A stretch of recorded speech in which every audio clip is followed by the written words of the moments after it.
ওম শান্তি। আজকের এই মুরলি মন্থনে আপনাদের সবাইকে অনেক অনেক স্বাগত জানাচ্ছি।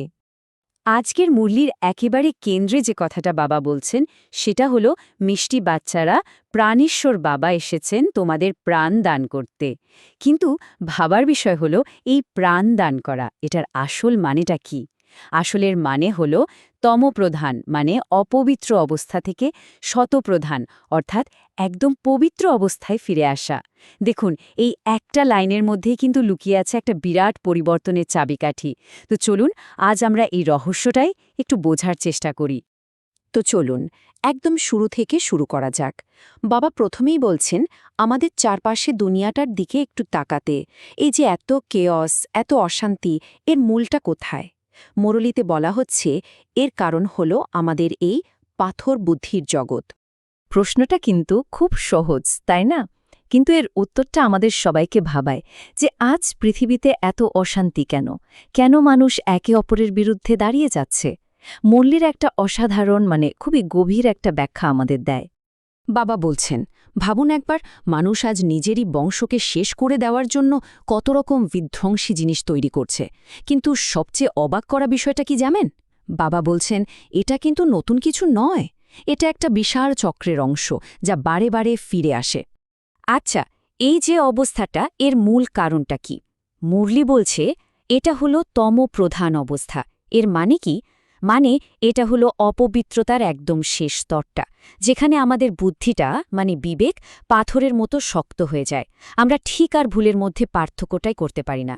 আর ঠিক এই জন্যই দেখবেন মানুষ এমন সব আত্মঘাতী কাজ করছে যা গোটা মানব জাতির জন্যই বিপদ ডেকে আনছে। তো যখন সমস্যাটা এত গভীর, তখন তো এর সমাধানের জন্য একজন বিশেষ ডাক্তার বা নিরাময়কারীও দরকার, তাই না? আর ঠিক এখানে বাবা আসছেন। তিনি সঙ্গে করে নিয়ে আসছেন তার দিব্য জ্ঞানের ঔষধ। চলুন এবার দেখি যে এই নিরাময়ের প্রক্রিয়াটা আসলে কি। দেখুন, যিনি নিজেই হলেন জ্ঞানের সাগর, যিনি পতিত পাবন, তিনিই তো এই অপবিত্র দুনিয়ায় জ্ঞান দিতে আসবেন, তাই না? কারণ একমাত্র তার কাছেই সেই শক্তি, সেই জ্ঞানটা আছে যা আমাদের পবিত্র করতে পারে। আর এই জায়গাটা খুব ইন্টারেস্টিং। দেখুন, বাবার দেওয়া জ্ঞান আর আমাদের সাধারণ জাগতিক ধারণার মধ্যে কত বড় একটা পার্থক্য। আমরা সাধারণত কি ভাবি যে এই সৃষ্টিচক্র লক্ষ লক্ষ বছরের পুরনো। কিন্তু বাবা এসে আমাদের সঠিক জ্ঞানটা দিচ্ছেন। তিনি বলছেন এই পুরো বিশ্বনাটকটা আসলে মাত্র ৫,০০০ বছরের একটা ছোট্ট চক্র। এই যে ৫,০০০ বছরের জার্নিটা, এটা এখানে খুব পরিষ্কারভাবে দেখা যাচ্ছে। একদম শুরুতে সত্যযুগে আত্মা থাকে শতপ্রধান, 100% পিওর। তারপর আস্তে আস্তে ত্রেতা, দাপর যুগ পেরিয়ে কলিযুগে এসে সেই একই আত্মা হয়ে যায় তমপ্রধান, একদম অপবিত্র। আর ঠিক এই সময় একদম চক্রের শেষে বাবা আবার আসেন নতুন করে সত্যযুগ শুরু করতে। তাহলে দেখুন, রোগ ধরা পড়ল, ডাক্তারও এলেন। এবার প্রেসক্রিপশনটা কি? উপায়টা কি?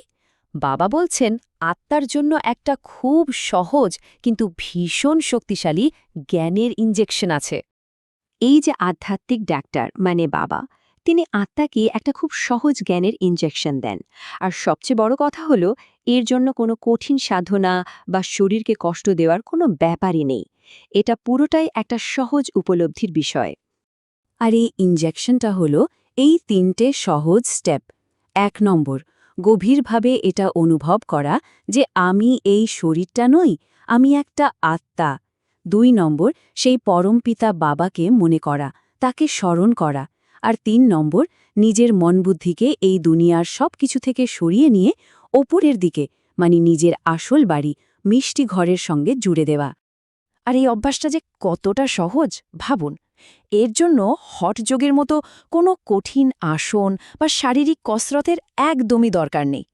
যে কেউ যে কোনো সময় যে কোনো অবস্থাতেই এটা করতে পারে, সে বসে হোক বা শুয়ে হোক। আচ্ছা, এই সহজ পথটা যদি আমরা অনুসরণ করি, তাহলে এর ফল কি হবে? এর পরিণামটা কিন্তু অসাধারণ, একটা সুন্দর নতুন দুনিয়ার দিকে যাত্রা। মুরলিতে বাবা একটা দারুণ উদাহরণ দিয়েছেন। ভাবুন তো একবার, যেন মায়া এসে আত্মার ডানা দুটো কেটে দিয়েছে, তাই সে আর উঠতে পারছে না, এখানেই আটকে পড়েছে। এই জ্ঞানটা হলো ঠিক সেই মলেমের মতো, যা সেই কাটা ডানা আবার জুড়ে দেয়, আর তখন আত্মা আবার পবিত্র হয়ে তার হারিয়ে যাওয়ার শক্তি ফিরে পায়, আবার উঠতে পারে। আর এর ফাইনাল রেজাল্টটা কি? আত্মারা আবার শতপ্রধান, মানে পিওর হয়ে যায়। তখন বাবা আমাদের সবাইকে সঙ্গে নিয়ে আমাদের আসল বাড়ি, সেই মিষ্টি শান্তিধামে ফিরে যান। আর তারপর এই পৃথিবীতে এক নতুন দুনিয়া, মানে স্বর্গ তৈরি হয়। তাহলে আমাদের আসল ডেস্টিনেশনটা কোথায়? সেটাই হলো আমাদের মিষ্টি ঘর, আমাদের সুইট সাইলেন্স হোম, যাকে আমরা নির্বাণ ধামও বলি। এটাই হলো আত্মার আসল পার্মানেন্ট অ্যাড্রেস। তো এই যে এতগুলো কথা হলো, এখান থেকে আমরা আমাদের প্রতিদিনের জীবনে কাজে লাগানোর মতো কি নিতে পারি? চলুন এবার আজকের মুরুলির যে মূল সার বা এসেন্স, সেটার দিকে একটু নজর দিই। মূলত দুটো জিনিস আমাদের মনে রাখতে হবে। এক, এই যে পুরনো দুঃখের দুনিয়া, এখান থেকে নিজের মনকে আস্তে আস্তে সরিয়ে আনতে হবে, কারণ এর বিনাশ তো হবেই। আর দুই, নিজেকে রোজ কন্টিনিউয়াসলি সেই জ্ঞান আর যোগের স্পিরিচুয়াল ইনজেকশনটা দিতে থাকতে হবে, যাতে আত্মা আবার শতপ্রধান হতে পারে।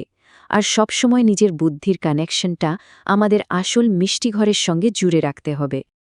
আজকের বরদানটা কিন্তু খুব মিষ্টি আর গভীর। বাবা বলছেন, আগে আপনি।